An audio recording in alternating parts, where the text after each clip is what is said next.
Boa noite, minhas irmãs, meus irmãos. A gente vai falar um pouco desse ambiente que a Fabiana descreveu tão bem, né? O tema da noite, a gente vai voltar a falar sobre esse ambiente. O tema da noite está no Evangelho segundo o Espiritismo, capítulo 17, item 10, que se chama O Homem no Mundo.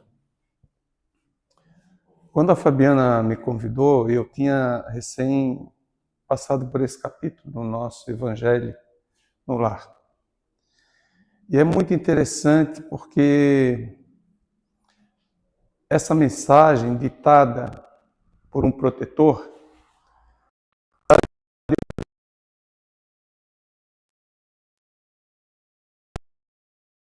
respeito a todos nós, porque vem resolver muitas vezes uma questão muito importante, que é sobre o nosso comportamento no mundo, como homem, porque a mensagem é o homem no mundo, mas muito respeito a nós, espíritas, cristãos, sobre esse nosso comportamento no mundo.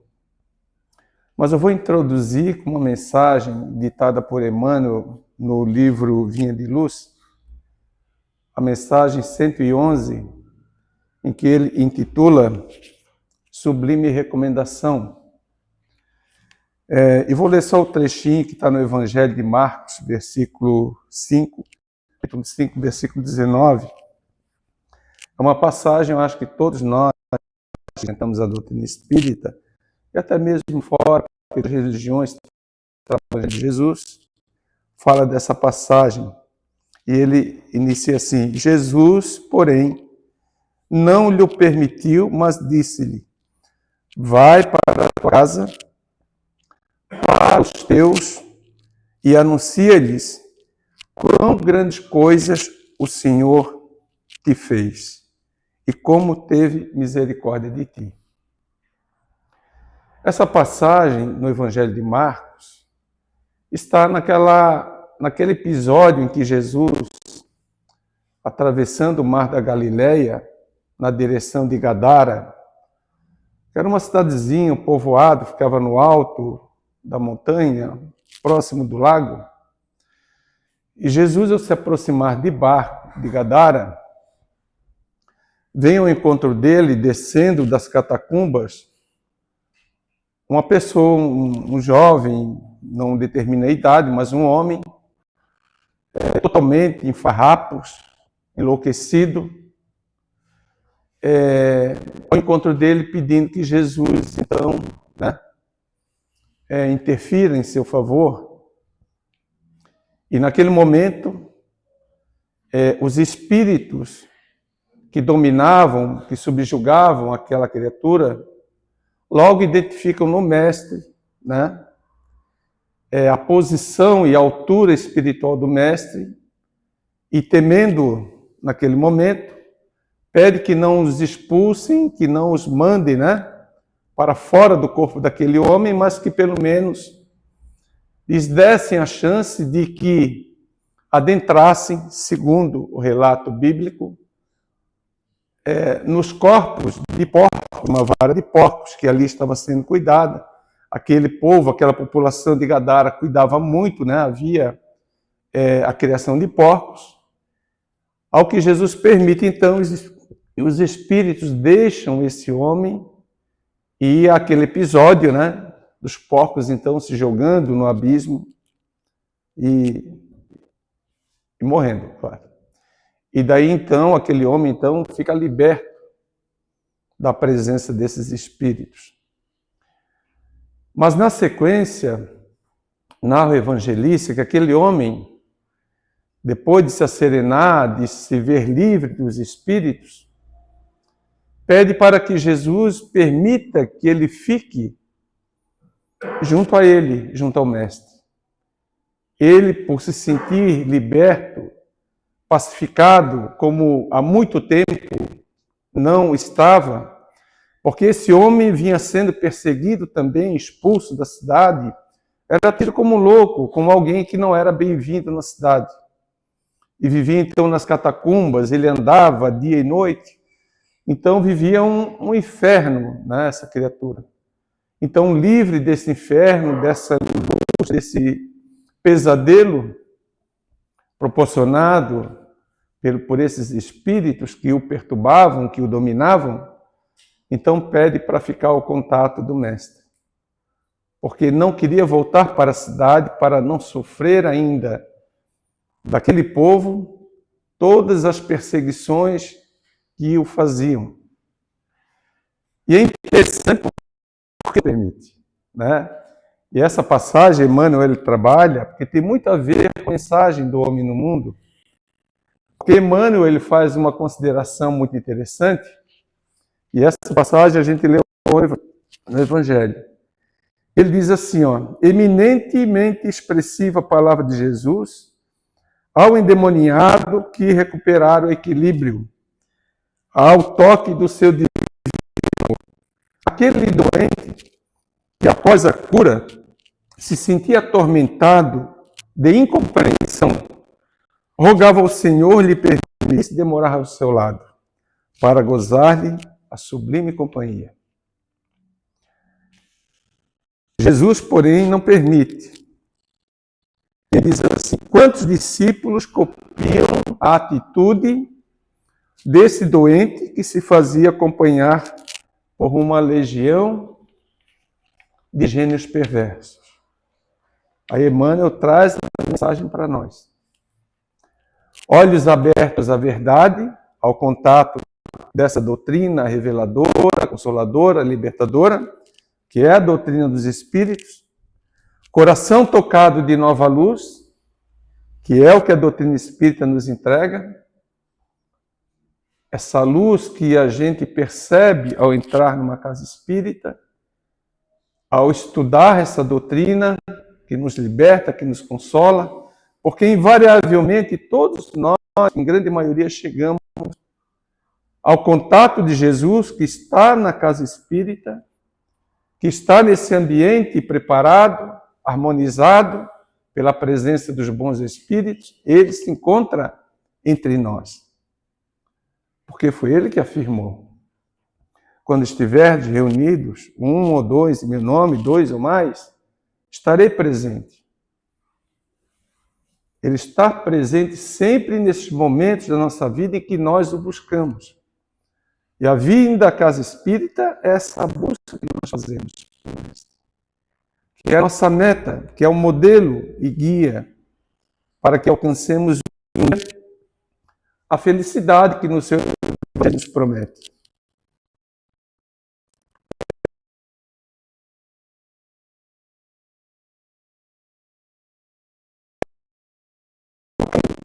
Pretende fugir ao mundo. Repouso ao lado,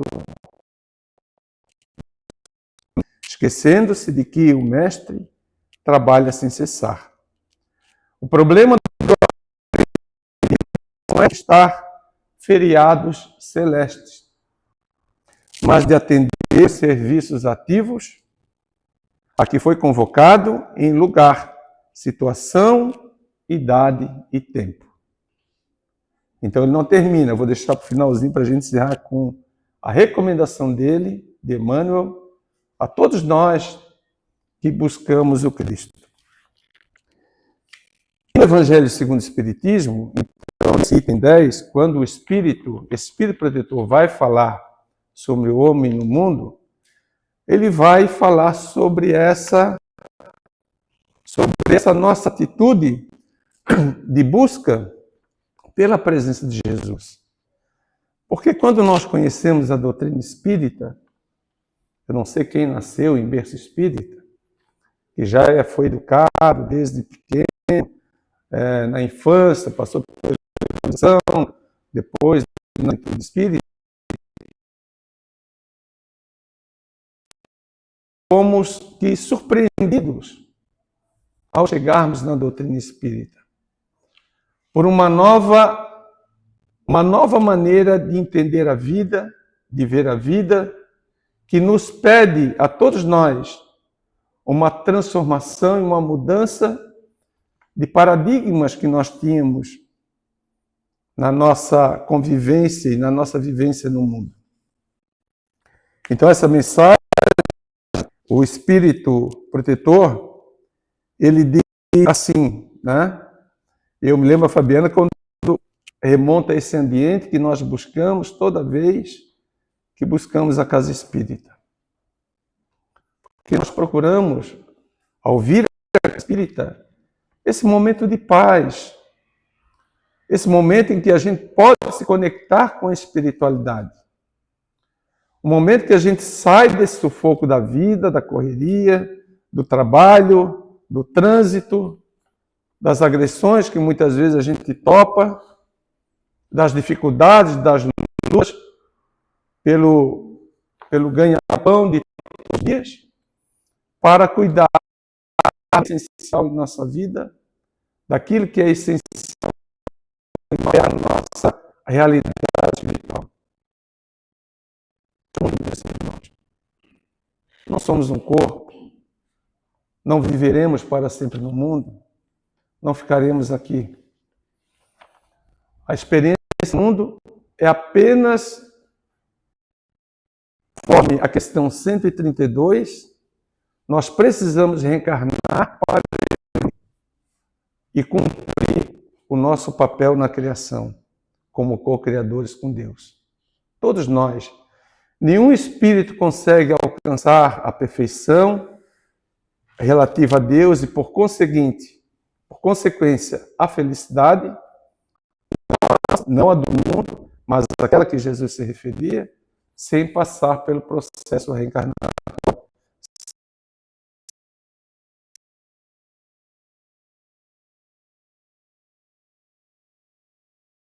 Diferentes,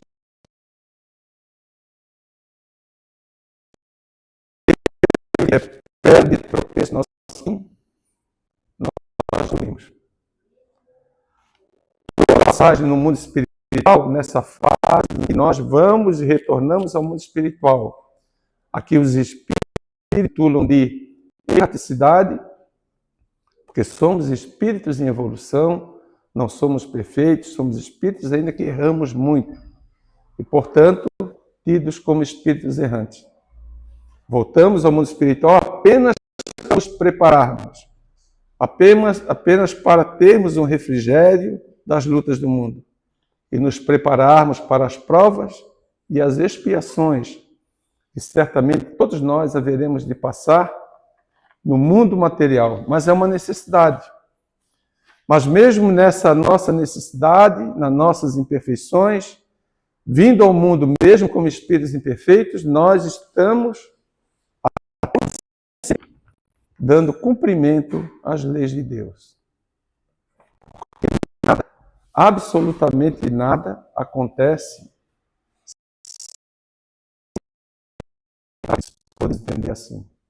Porque Deus estabeleceu leis perfeitas para todo o universo, para os seres humanos, para as plantas, enfim, para toda a criação é aderente a essas leis de justiça, de amor e caridade.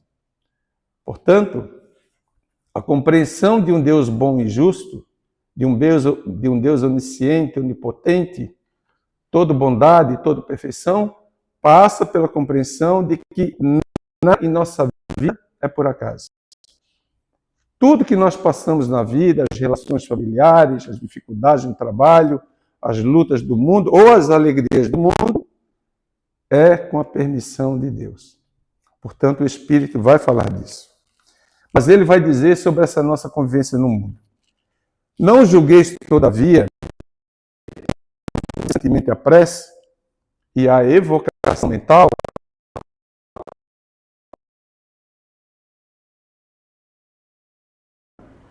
agora sou espírita, então eu vou agir diferente no mundo, no sentido de que me coloco acima daqueles que comigo convivem. Então vou ter uma vida, né, que só vou rezar todo dia, vou acordar, rezar, e vou falar só de espiritismo todo dia, e se a conversa eu vou falar de espiritismo, a ponto das pessoas nos acharem pessoas estranhas, ou termos comportamentos estranhos. que vos conserve fora das leis de sociedade onde estáis condenados a viver. Livro dos Espíritos, na parte terceira, existe um capítulo, capítulo 6, que se chama Lei de Sociedade, que fala dessa necessidade de todos nós, como espíritos, convivermos em sociedade. Aprendermos com as leis humanas, aprendermos respeitando as leis humanas, melhorando as leis humanas, aperfeiçoando o mundo que nós vivemos, mas aprendendo, sobretudo, na relação com o outro. Na questão 766, a vida social está na natureza? Certamente, Deus fez o homem para viver em sociedade. Então não podemos nos isolar. Ah não, só vou ficar dentro do centro espírita, que lá tem um ambiente maravilhoso, e daqui eu não quero sair porque lá fora o mundo é difícil. E eu prefiro estar no centro espírita que estar dentro do meu lar, onde eu chego tem problema, tem uma esposa problema, um marido problema, um filho problema, e eu não gosto porque eu quero evitar, então, entrar em atrito e me pegar novamente errando. É o que o endemoniado de Gadara queria, ficar ao contato do Mestre. Ficar ao contato do Mestre para não voltar às lutas do mundo. Ou a gente permanecer num ambiente amoroso de uma casa espírita, todos os dias, todas as horas, para não ter que conviver na família. E eu conheço pessoas que pensam, às vezes, dessa forma, que se pudessem, estavam todos os dias no centro espírita. Porque ali encontrou um remanso de paz. Ali ela se sente feliz. Ali ela está ao contato de pessoas que pensam como ela, que agem como ela, que se comportam no mundo como ela. Mas esse não é o desafio. Nós não viemos ao mundo para conviver somente com aqueles que pensam como nós, com aqueles que nós amamos, com aqueles que são afins conosco, mas principalmente com aqueles que nos impõem desafios. Porque a vida é desafiadora. É desafiadora.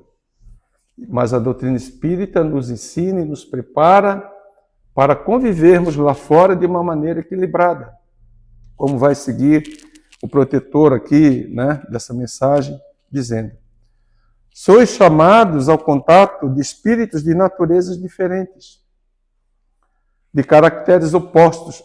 Olha só o que ele fala. Não choqueis a nenhum daqueles com quem estiverdes, com o nosso comportamento. Principalmente quando a gente agora sou espírita, conheço a doutrina espírita, conheço, né? Me fez bem, então eu não quero mais conviver, né? Aquele lá não quero, não me faz bem estar com aquele lá. E às vezes é um parente, às vezes é alguém que nós temos que conviver, porque ali está o nosso aprendizado. Porque ali está o nosso desafio. Não é com aquele que pensa como eu. Não é aquele com quem eu gosto de estar, mas também com aquele que me impõe desafios. E ele diz ainda, sede joviais, sede felizes, mas seja a vossa jovialidade a que provém de uma consciência limpa. Então esse é o dever de todos nós, cristãos, espíritas. Com tudo que nós aprendemos na doutrina espírita, não é fugir do mundo, mas é nos comportarmos no mundo com a consciência limpa, tranquila. Ele vai dizer, como é que eu posso fazer isso, né? Com todas as coisas que a gente vê à nossa volta, qual deve ser o nosso comportamento? Qual deve ser o meu dia a dia? E ele vai falar mais à frente, que basta que a gente reporte a nossa consciência sempre a Deus, em tudo que nós fizermos. Nos nossos projetos que deram certo, nas coisas que dão certo na nossa vida, nas conquistas, nas alegrias, ou também nas dores, no sofrimento, mas que tudo que nosso comportamento, todas as nossas ações, que a gente tenha sempre a consciência tranquila com relação ao cumprimento das leis de Deus. Então não é querer ser feliz atropelando as pessoas, Não é querer ter poder para subjugar o outro. Não é querer conquistar cargo passando por cima daqueles que mereciam antes de mim. Não é querer ultrapassar limites onde nós ferimos o direito do outro. Quando a gente age assim, nós estamos denegrindo nossa própria consciência e ficando perante as leis de Deus em dívida. E segundo essa dívida, a gente certamente uma hora vamos ter que buscar a reparação, não exatamente nem com o outro não, mas essa reparação é perante nossa própria consciência, que é onde estão as leis de Deus. Porque quem perdoa numa relação de conflito, quem perdoa se liberta. Quem não perdoa, né, continua com conflito, mas uma hora vai ter que se equilibrar, vai ter que reparar. Então nós temos que ter consciência que a doutrina espírita não nos pede para que a gente fuja do mundo, mas que a gente tenha consciência de cada atitude, dos nossos pensamentos. E ele vai dizer que não nos pede também uma vida, né, como falou, uma vida mística. Não consiste em assumirdes severo e lúgubre aspecto. A Fabiana estava lendo a mensagem, né, se reportando aos fariseus, em que aparentemente eram pessoas, né, que respeitavam as leis, tudo, se vestiam de branco, tal. Mas olha, lembre como Jesus se reportava aos fariseus. E Jesus não era exatamente, não, ele ia na ferida dos fariseus, né? Ele ia na ferida. Ele deixava claro, muito bem claro, que comportamento era esse. Não exatamente ao ser humano, o fariseu, mas ao comportamento, né? Chamando-os, mesmo naquela atitude, ficar rezando nas esquinas, todo de branco, cumprindo, né, os rituais do templo, indo aos templos, tal, cumprindo as obrigações religiosas, Jesus se referia a eles como túmulos caiados de branco, mas podres por dentro. Porque, em verdade, tudo que eles falavam, tudo que eles liam, eram para os outros, não eram para eles. Era aparência. Então, na doutrina espírita, a gente aprende isso também. Quando a gente lê essa lição, as lições do Evangelho de Jesus, quando ele se refere aos fariseus dessa forma, é um alerta muito grande a todos nós, a nível do nosso comportamento, porque a gente tem atenção. Eu vou todo dia no centro espírita, tomo água fluidificada, tomo passe. E lá fora? E lá fora, como é que a gente é? Como é que a gente é dentro da família? Como é que a gente é dentro do ambiente do trabalho, no trânsito, né? O trânsito é uma dificuldade, é uma luta. Como é que é isso? Aí, porque a gente não tem o comportamento, ou não deveríamos ter mais o comportamento de antes. Em que a gente vem, fica um mês sem ir na igreja, depois vai lá, né, a gente pagava alguma coisa e zera tudo, começa de novo. Não. No Espiritismo, na doutrina espírita, quando Allan Kardec nos aponta e fala sobre o ponto de vista no Evangelho, ele quer falar disso, que agora é diferente. Nosso comportamento deverá ser diferente, porque a oportunidade é outra, o conhecimento é outro, a revelação é outra, que nos coloca diante de nós mesmos, como autores da nossa própria vida, da nossa própria felicidade. Não é mais alguém, não é mais o santo na Igreja Católica, não é mais não sei o quê. E a gente não tem que atribuir essa responsabilidade, sendo espírita, protetor, que é isso, que é Jesus, é o Bezerra de Menezes. Não, somos nós. Se nós não quisermos, gente, mudar, se a gente não quiser mudar nossa vida, ninguém nos ajuda, não. E quantas pessoas a gente vê adentrar um centro espírita todo ruim, toda a vida acapada, doente, às vezes até do corpo, mas muito do espírito, porque a doença é do espírito, não é do corpo. O corpo é reflexo da doença do espírito. Aí vem, toma contato com a doutrina, faz tratamento, toma passe, água fluidificada, fica ali fazendo tratamento, melhora. Melhora. Porque a pessoa está cuidando de si, daqui, da sua essência. Mas o que acontece? Vocês acham que a grande maioria dos que se curam, que obtêm esse reequilíbrio, ficam na doutrina espírita? Se tornam trabalhadores no centro espírita?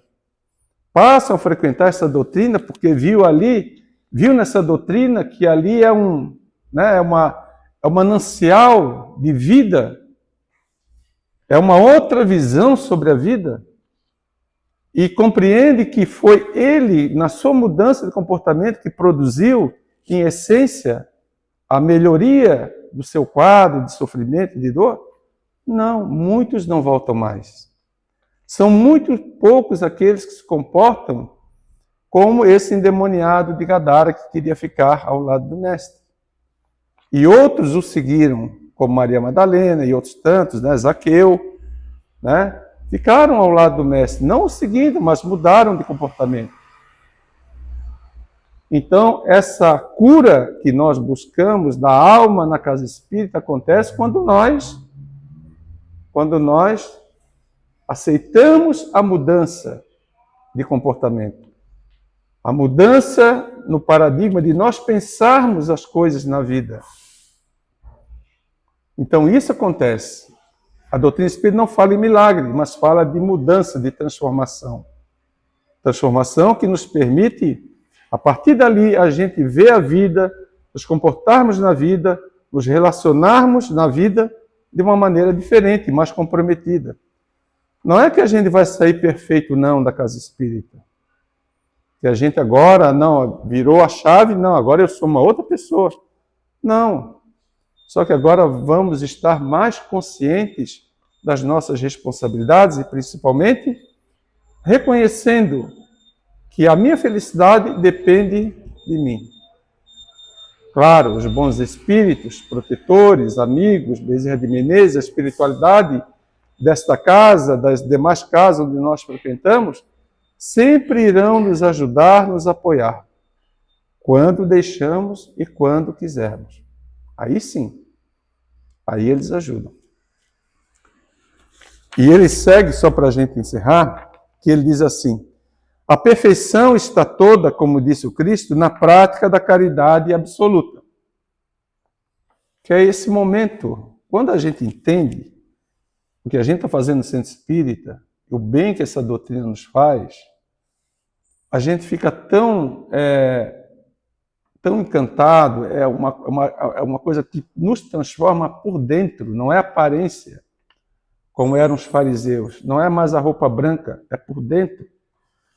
E de receber tantos benefícios, estar tão gratos a Deus pela oportunidade que nós estamos tendo na presente encarnação, que a gente passa a querer estender a mão, a querer também fazer um pouquinho desse trabalho de levar todos que entram por essa porta, seja dentro do nosso lar, seja no trabalho, levar principalmente a mensagem de Jesus, do seu evangelho, pelo nosso comportamento.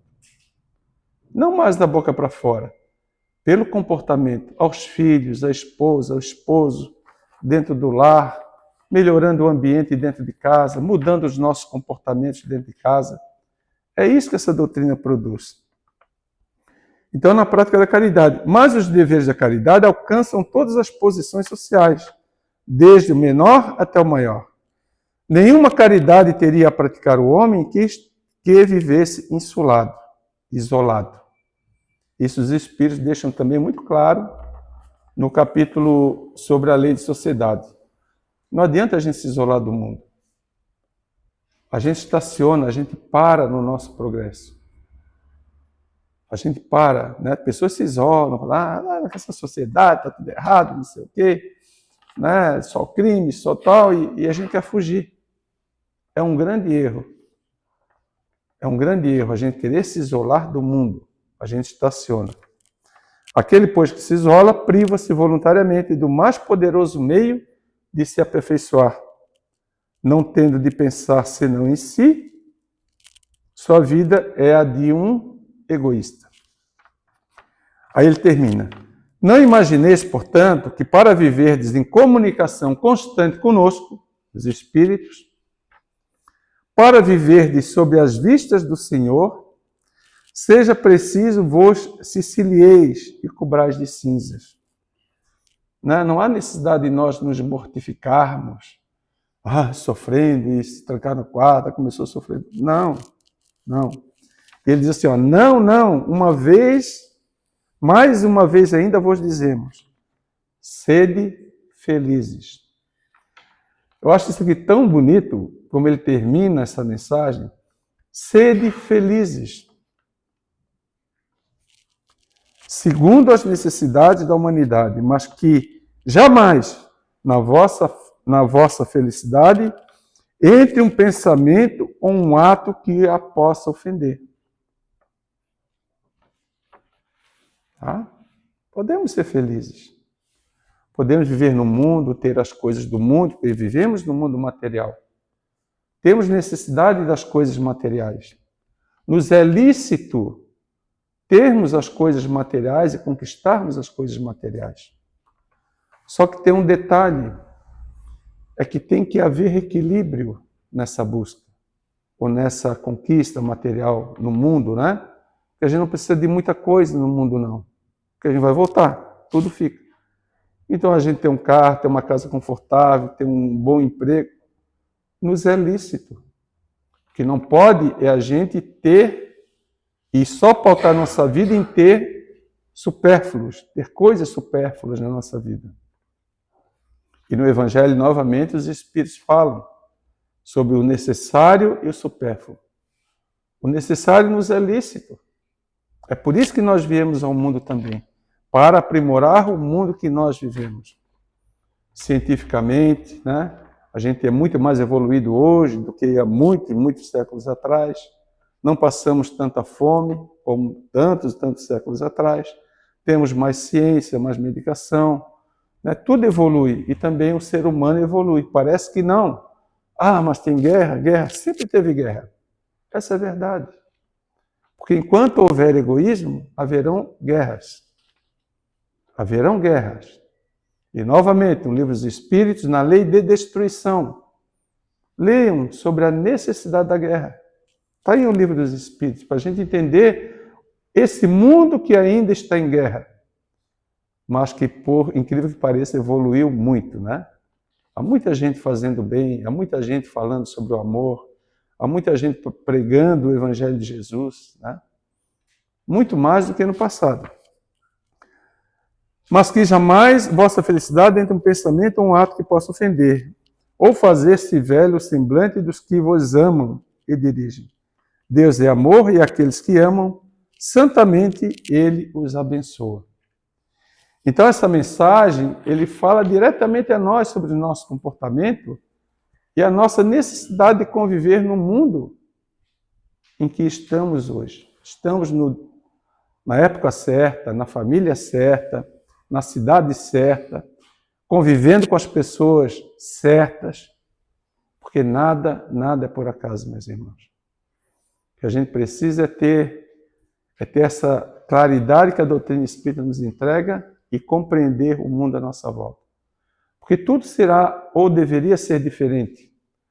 Não que a gente vá ser perfeito, vá ser santo. E Allan Kardec, quando cunhou aquela frase, né? Reconhece o verdadeiro espírita pelas transformações morais e os esforços que faz em domar suas más inclinações. É disso que ele está falando também nessa mensagem. Deus não nos pede perfeição, os espíritos não nos pedem perfeição para trabalhar numa casa espírita, para aplicar um passe, fluidificar uma água, trabalhar numa reunião mediúnica. Nem Jesus pediu apóstolos perfeitos. Todos tinham suas mazelas a tratar, a equacionar com Cristo, né? E como nós. Mas o que importa é a nossa convicção em sabermos que estamos agora sob o amparo dessa doutrina consoladora. E para terminar, Emmanuel termina aquela lição sobre o endemoniado de Gadara, ele termina assim, né? Aí falando conosco. O problema do aprendiz do Cristo não é o de conquistar feriados celestes. Eu acho que já li esse trechinho. Na verdade é ele. Ele diz assim, ó, se recebestes a luz do Senhor, meu amigo, vai servir ao Mestre junto dos teus. Junto da família, principalmente, gente. Família, principalmente. Junto dos teus, dos que se prendem à tua caminhada. Se não possuis a família direta, possuis a indireta. Se não contas parentela, tens vizinhos e companheiros. Anuncia os benefícios do Salvador, exibindo a própria cura. Quem demonstra a renovação de si mesmo, em Cristo, habilita-se a cooperar na renovação espiritual dos outros. E não fazer igual aos fariseus, né? Quanto ao bem-estar próprio, que um dia nós alcançaremos, serás chamado a ele no momento oportuno. Então esse é o nosso fanal, né? Um dia alcançaremos também a perfeição e a bênção, né, de um dia alcançarmos e convivermos em mundos mais felizes. Então essa mensagem foi que nós escolhemos para a noite de hoje. E nos resta pedir força a Deus, que a gente precisa. Precisamos pedir forças a Deus para vencer não o mundo, a nós mesmos. Se a gente estiver bem consciente disso, a gente consegue trilhar, né, fazer um caminho mais retinho na nossa vida. Que Deus nos abençoe. Agradeço a casa, o convite, essa espiritualidade amiga que nos cercou de muito carinho nessa noitada. Muito obrigado. Uma boa noite a todos.